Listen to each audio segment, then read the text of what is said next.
স্বাধীন করব, মাকে শৃঙ্খল মোচন করবো, ব্রিটিশ শাসন থেকে দেশকে মুক্ত করবো, এটাই আমার আদর্শ। হ্যাঁ, এটাই আমার আদর্শ। কিন্তু ওদের দর্শনে কিন্তু ওটা ছিল না যে কার হাতে চলে গেলে পরে দেশটা ঠিক থাকবে, হ্যাঁ সাধারণ মানুষ খেতে পাবে, সেটা কিন্তু ছিল না। সেটা কিন্তু ওদের ছিল না। ব্রিটিশকে হাঁটাবো, হ্যাঁ ব্রিটিশ, এইটাই দর্শন, ব্রিটিশকে হাঁটাবো দেশ। কুশল চ্যাটার্জিরও তাই।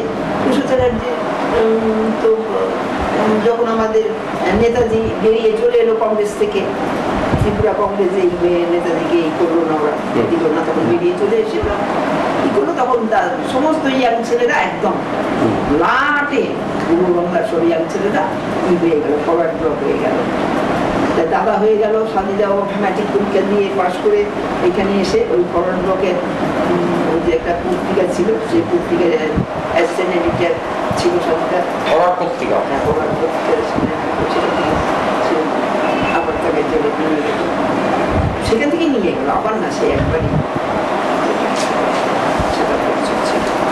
এবং তখন অনেক জেল ওনাকে ঘুরতে হয়েছে, দেখলাম কাগজ পেয়েছে, ইনক্লুডিং বক্সা। হ্যাঁ হ্যাঁ, তখন ওদের রাজধানী অনেক জায়গায় দেউলি। এবার কাকামণি সম্পর্কে বলো, তুমি কিরকম দেখছো? আচ্ছা, কাকামণি সম্পর্কে চেহারাটা কিরকম মনে পড়ে? কাকামণি একটু বেটে মতো ছিল, খুব টকটকে রং, মানে কিছুটা খোকনের মতো রংটা আসে, খোকনের চেয়েও বেশি, একবার দুধে আলতা। এত রং, এত বেশি কেমন? এত সুন্দর রং, দুধে আলতা এরকম রং তো ছিল বলে ঠাকুমা বলেছে। কাকামণিকে সারা জীবনে এরকম দেখলাম, সে কোনোদিন কোনো কাকিমণিকে যেতে দেয় না, নিজেও যায়নি, এই আর বলতেনও তাই।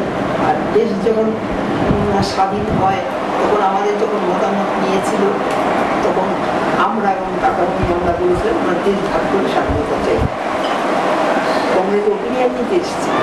আচ্ছা, রেফারেন্ডাম নেওয়া হচ্ছিল যে আমরা দেশ বিভাগ